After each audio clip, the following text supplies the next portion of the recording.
New York Gov. Andrew Cuomo is at the center of attention as the state and New York City have become the epicenter of the coronavirus outbreak in the U.S.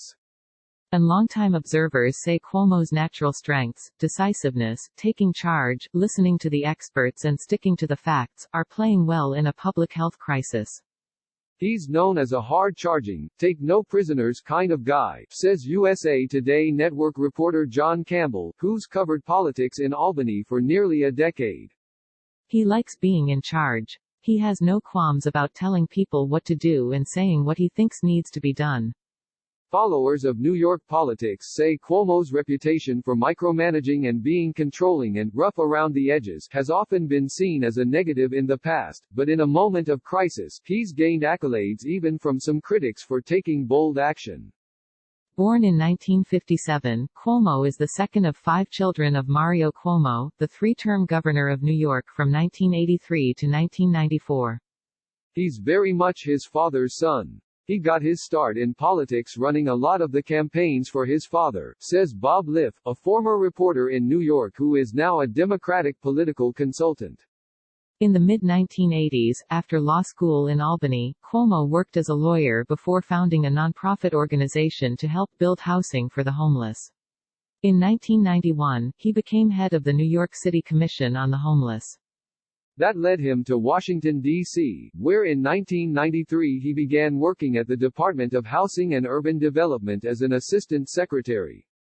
He rose to national prominence when he became the Secretary of HUD in the Clinton administration in 1997, where he worked until 2001.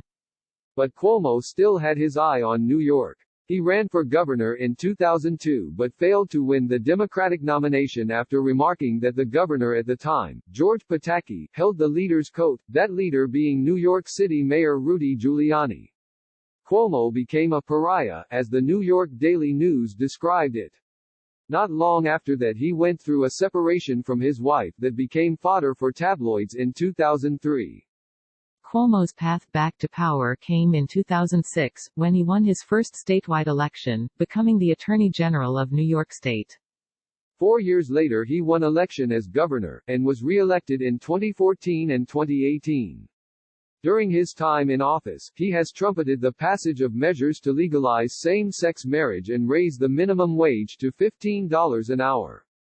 He faced scandal in 2018, when longtime aide Joseph Percoco was found guilty and sentenced to prison on federal corruption charges. Cuomo was not personally accused of wrongdoing, and Campbell says the scandal never really stuck to the governor. For Cuomo, the coronavirus pandemic now presents a whole new type of challenge.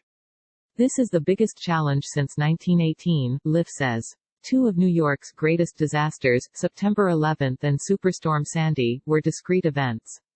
We knew we would come out the other side. With this, he says, no one knows when it'll be or what it'll look like. Cuomo has been giving daily press briefings as coronavirus cases in the state and especially New York City rapidly rise. He announced a stay-at-home order on Friday. On Saturday he said the state was sending 1 million N95 masks to New York City.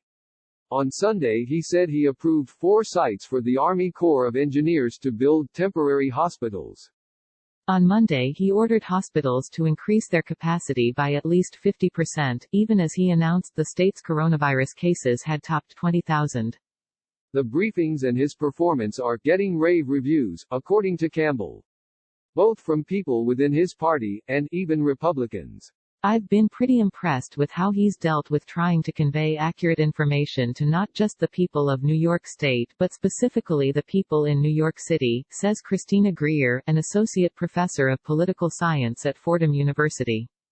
It's a contrast to President Trump, who has given messages that have differed from those of health officials and made false claims during the White House's daily press briefings. That's the thing that has made so many of Cuomo's critics quite impressed, Greer says. He's been accused of being a bully, he's been accused of being controlling, he's been accused of being self-serving. But it seems as though all of those personality and character traits are on the back burner right now. Because it seems his number one priority is to make sure that New Yorkers are safe.